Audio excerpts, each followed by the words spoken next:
En 1973 était mis un timbre sur le musée de la Poste. Inauguré le 4 juin 1946 dans l'hôtel particulier dit de Choiseul-Praslin, situé au 4 de la rue Saint-Romain à Paris, cette bâtisse du XVIIIe siècle, transformée en musée, va abriter les collections concernant l'histoire de la Poste et de la correspondance. Ces collections comptent aujourd'hui plus de 36 000 objets. Le musée est également en charge de la conservation des collections autour du timbre-poste. À ce titre, il possède plus de 340 000 documents philatéliques, plus de 117 000 ouvrages et archives concernant la philatélie.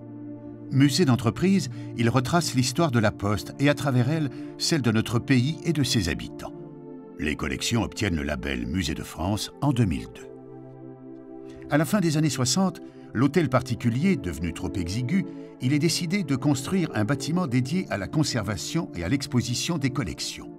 Sa réalisation est confiée à André Châtelain. Conçu comme un coffre-fort, il est inauguré en 1973 au 34 boulevard de Vaugirard, près de la gare Montparnasse. Les éléments décoratifs qui ornent sa façade sont l'œuvre de Robert Juvin.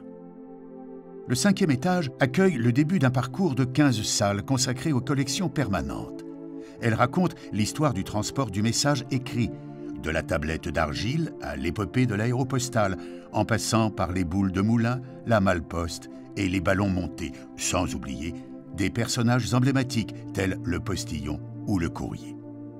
Un centre de recherche et une bibliothèque accueillent nombre de chercheurs qui viennent consulter les archives, notamment philatéliques. Une boutique et un guichet philatélique complètent l'ensemble. Le musée propose des expositions temporaires ainsi que des animations très variées autour de l'écrit, des beaux-arts et de l'histoire postale, comme l'exposition consacrée à Bécassine, au peintre Viala, au facteur Cheval ou dernièrement traitant du street art. Petit musée devenu grand entre 2000 et 2013, le nombre de ses visiteurs passe de 40 à 160 000. Mais le bâtiment ne permet pas l'accessibilité aux personnes à mobilité réduite. Aussi, le groupe La Poste, via Postimo, filiale en charge du patrimoine immobilier, lance un ambitieux chantier de rénovation autour de 3 axes.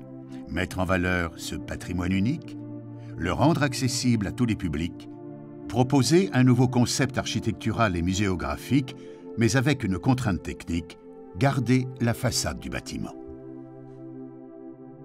Le concours est remporté par l'agence Young Architecture qui propose un nouvel espace lumineux, aéré, avec une nouvelle scénographie revisitée sur 3 plateaux.